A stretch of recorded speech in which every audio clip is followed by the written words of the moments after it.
continuaremos viendo los elementos básicos y los tipos de datos principales que ustedes deben de conocer y saber utilizar para poder desarrollar su juego.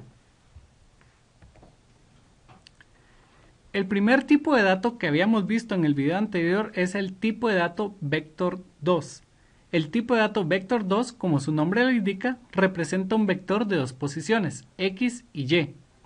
Este tipo de dato lo utilizaremos para definir las coordenadas de los elementos que mostraremos en pantalla, tal y como lo vimos en el video anterior.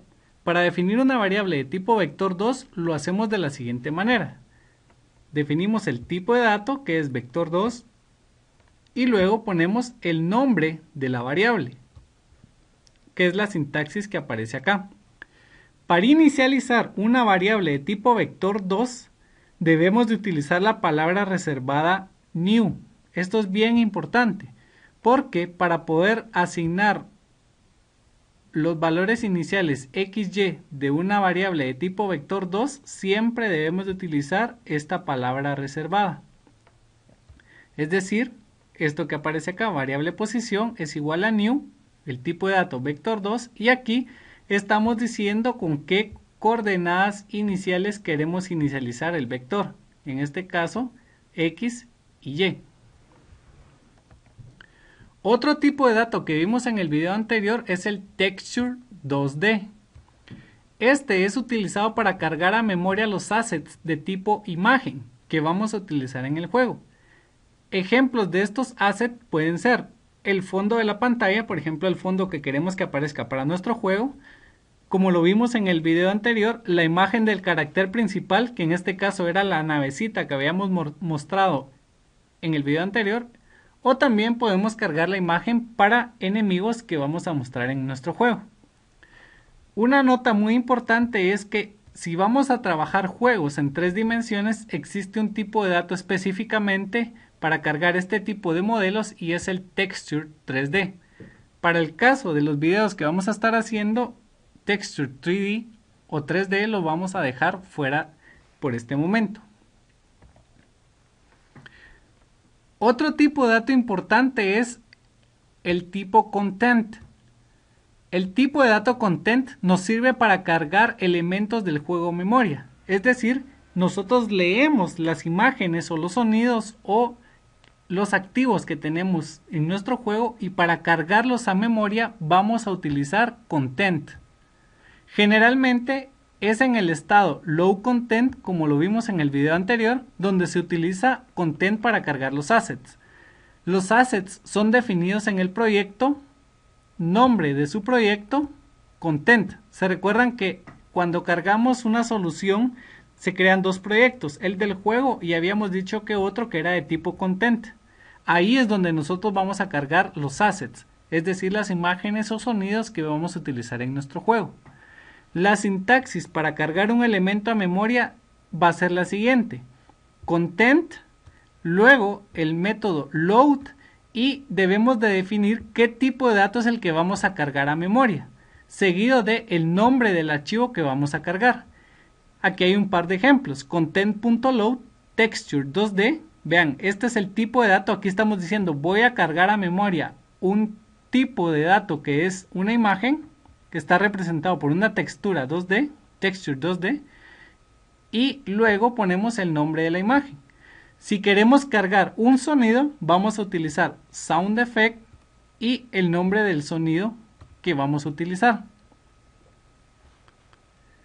Regresando a nuestra aplicación, vemos que en Windows Game Ejemplo Content, este es el proyecto de contenido, lo que hicimos fue cargar un archivo que es una nave espacial. Este es un archivo de tipo PNG. Este archivo yo lo creé acá en Paint y lo cargué luego a Content. Cuando estábamos viendo el ejemplo, utilizamos content.load, texture 2D y el nombre del archivo. Vean que el nombre del archivo es exactamente igual a este, solo que le quito la extensión. Es decir, no tengo que poner .png, solamente el nombre del archivo. Eso es lo que debo de colocar acá. Y con esto ya cargo a memoria el activo, que puede ser una imagen o un archivo de sonido.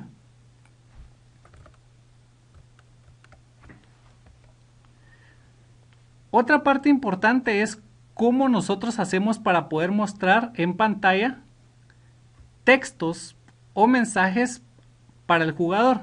Para eso vamos a utilizar un tipo de dato especial que se llama el Sprite Font. Si deseamos desplegar mensajes de texto en pantalla, será necesario utilizar este tipo de dato. Para agregar un Sprite Font, hacemos lo siguiente. En el proyecto de tipo Content, elegimos clic derecho, la opción Add, luego New Item, y en la ventana que nos aparece vamos a elegir la opción Sprite Font. Esto lo que hace es agregar a mi proyecto de contenido un archivo que contiene la definición del tipo de letra que vamos a utilizar para mostrar el mensaje en pantalla, así como otras características como por ejemplo el tamaño de ese font o letra.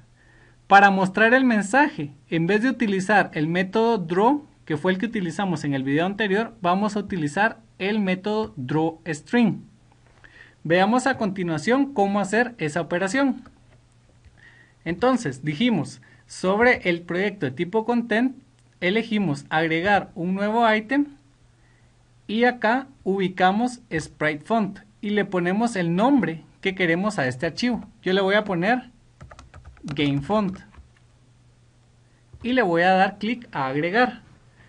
Esto lo que hace es agregar un nuevo archivo, que de hecho es el que me está mostrando aquí en pantalla, y este es un archivo en un formato XML, y si se dan cuenta lo que tiene es la definición del font que voy a utilizar. Por ejemplo, aquí yo puedo definir el tipo de font que quiero usar, y aquí también puedo definir el tamaño de ese font.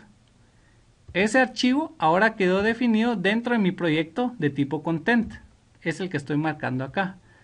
¿Cómo cargo este archivo para poderlo mostrar en pantalla? Bueno, como hicimos anteriormente, voy a definir una variable y como habíamos visto en la presentación, esta variable tiene que ser de tipo Sprite Font y le voy a poner texto juego. Para cargar el Sprite Font, que es el archivo que acabamos de definir a memoria, siempre vamos a utilizar dentro del método loadContent el tipo de dato content y la función load.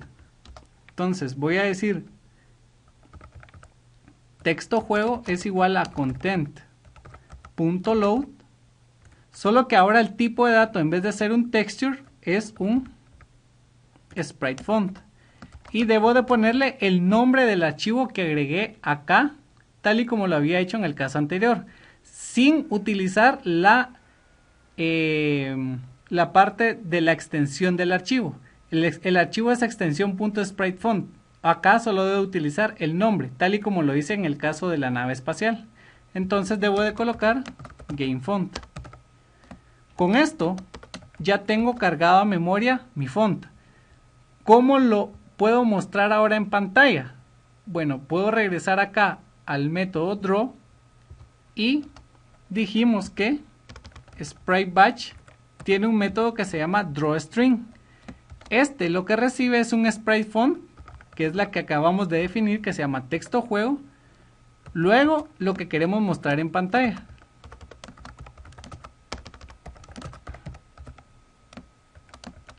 Luego la posición donde queremos mostrar este mensaje. Aquí yo podría inicializar un vector 2 y decirle, por ejemplo, que yo lo quiero en la posición 200,200. Y luego el color con el que queremos mostrar esto en pantalla. Yo voy a utilizar el color negro. Ahora, si ejecuto el juego, vamos a ver que ahora aquí en pantalla quedó mostrada en la posición el mensaje Hola Mundo. Si yo quisiera cambiar el tamaño de la letra, por ejemplo, yo puedo venir acá y decirle, por ejemplo, que ahora lo quiero de tamaño 20. Y al momento de ejecutar nuevamente el juego, vamos a ver que el tamaño de la letra ahora creció.